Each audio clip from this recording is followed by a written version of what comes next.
I'm Faith. And I'm Steve. And this is your friendly neighborhood home inspector. It is October edition. Yeah, it's approaching spooky season, so this month we've got some scary, spooky stories for you. I'm just going to let my dad pretty much take it away. This story is called Red Rum. Okay, so you asked me to think of a couple scary things that I experienced as a home inspector. This is something I do when we have new inspectors and we're training them. So at our company we use thermal imaging cameras, and that's cameras that people often associate with ghost hunters and being able to see paranormal activity. We use it to find water leaks, so and insulation issues. It's not that exciting. The Red Rum is a reference to, if you're not familiar with it, it's a reference to The Shining, and Red Rum is murder spelled backwards, and that's what was written on the wall in the second half of the movie. Spoiler alert for The Shining, a movie that's well over 30 years old. Yeah. It's old. So anyways, I have a little setup for this, and it's always a lot of fun.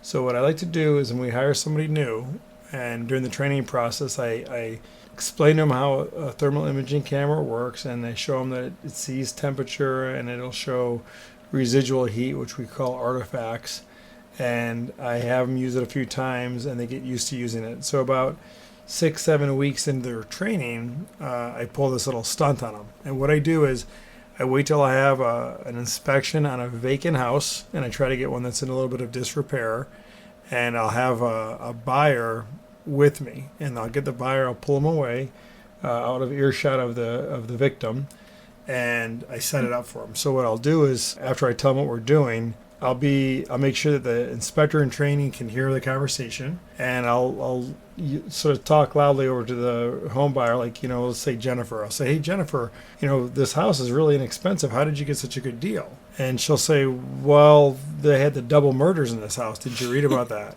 And the inspectors never say anything. They never chime in. They just you can see they're listening, but they're like, you can see it in their face that they're like, what double murder? And I'll go, "Oh yeah, I read about that." And we'll have a little banter back and forth, and we'll say that we found the victims in the back bedroom, and they never found the perpetrator, and we just go back and forth and have fun with that. And so then I let some time elapse, maybe 15-20 minutes. I'll hand them the thermal camera if they are not already doing it, and I'll say, "Here, do your thermal work and look around for water leaks." But what they don't know is I will sneak off into the room, the back bedroom where the murder took place, and I'll get a towel, a rag, and I'll get it wet in big letters on the back wall, "Red Rum." After a few minutes, you cannot see the moisture on the wall at all, but the thermal camera picks it up beautifully. And so then we just sort of stand back and watch them, and they get in that room, and they'll scan across the wall, and they'll stop dead, and they'll look at it, and they'll be like, what? And then they get a little panicky, and then I usually start laughing at their expense. When I catch them in this little trap of mine, it's always a good time for me anyways. Who out of the inspectors that you've worked with has reacted the worst to this, or the best, depending on your perspective? Oh my gosh, that's a good question. I think the inspectors are now cluing in the new inspectors. They warn them, so it's not as fun because they can sort of give them a heads up on it. But one of our guys a couple of years ago, when we were training him, and he got a little concerned, and he's like, "What's going on?" And so it's just always fun. Did that conclude spooky story number 1? Yes. Was that spooky enough? I think it was, but let's see if this next one can top it. So this one you wanted to title Squirrel Spider Revenge. Squirrel Spider Revenge. This is a short story. One of the things I guess you can tell that Halloween is one of my favorite holidays. I really enjoy it. Fan favorite. Yes, fan favorite. So something I've done for a couple of years is around the end of October, I'll usually dig into my Halloween decorations. I'll throw in my tool bag those plastic spider rings that they have in Halloween decorations. And I'll figure out some way to use them during the home inspection. I was at this house. It was right before Halloween. It might have been Halloween. And I had the client, the agent, everybody's with me. We were talking about things that scare us. I confided in them. One of the things that I'm actually afraid of is squirrels. I hate the idea of going into an attic, having squirrels, and then having them jump on me as I go in the attic. And people like to tease me about the squirrels. Yeah, this has been used against him several times now, and some very, very mean pranks by his friends. Yes. People terrorize me with squirrels, and and soap. So that and soap. That's a whole nother story. Yeah. So I explain to him I'm afraid of squirrels. I tell him it's right when I stick my head in the attic. And I told him all this as I'm pulling down the attic ladder. And I open the attic ladder, climb up in the attic. The second my head gets past the threshold, the real estate agent grabbed my leg, like by my ankle, scratched it, and like screamed. And I jumped, and then I looked down at him, and I said, "Revenge is hell." So I got my composure, got a little further into the attic. I remembered I had the spiders because he had told me that he was afraid of spiders. A much more reasonable fear than Yeah, squirrels. yeah, sure. Some would say. At that point, I said, "Hey, hand me my tool bag," which I refer to as my man purse. And I said, "Hand my tool bag up to me." And he says, "Okay." And he gives me the whole tool bag, and I put it in the attic. And I'm looking around, and as I'm pulling the plastic spiders out and sticking them on all the fingers of my hand, covering my hand with plastic spiders, I said, "You've got a lot of spiders up here. I mean, they're everywhere. There's like a nest, a swarm or something." And they're like, "What? What?" And I'm like, "Yeah, there's black spiders on everything." I take my flashlight because the battery's dying, and I held my hand with my knuckles pointing up in the flashlight in my hand, put my hand down the attic ladder for him to take the flashlight. And right as he reaches for the flashlight, I flip my hand around so he can see the knuckle side covered with spiders. And he flipped out, screamed, ran out of the garage. And I said, "Paybacks are hell."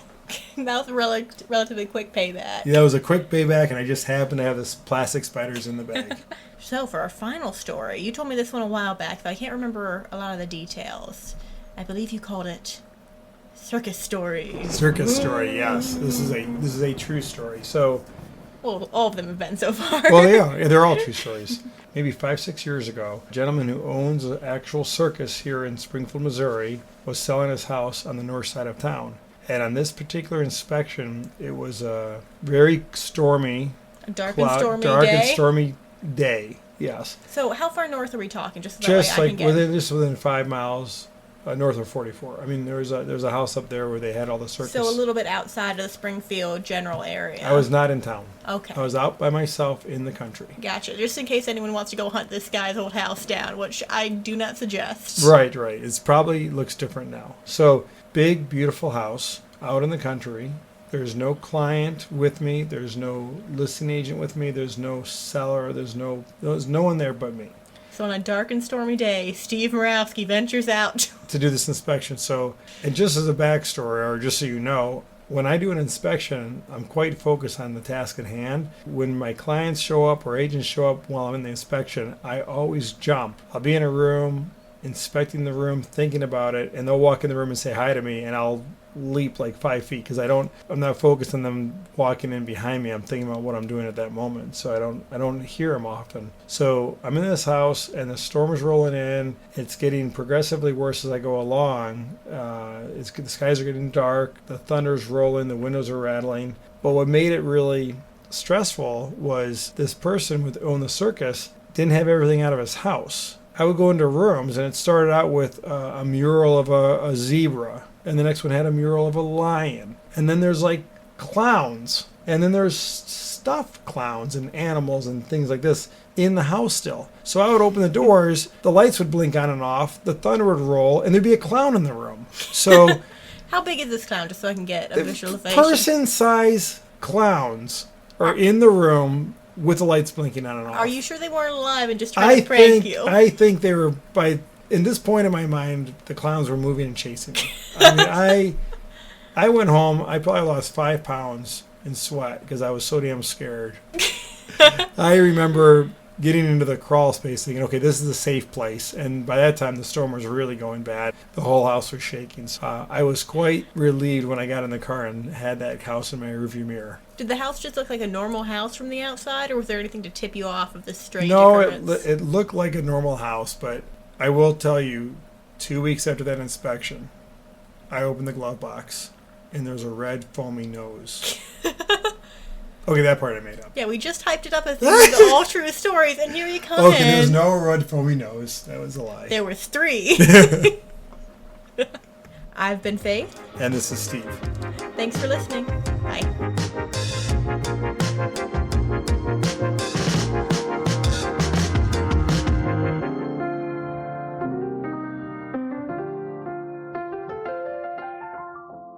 This has been a Murawski Inspections podcast. If you want to know more about our services, visit our website at murawskiinspections.com.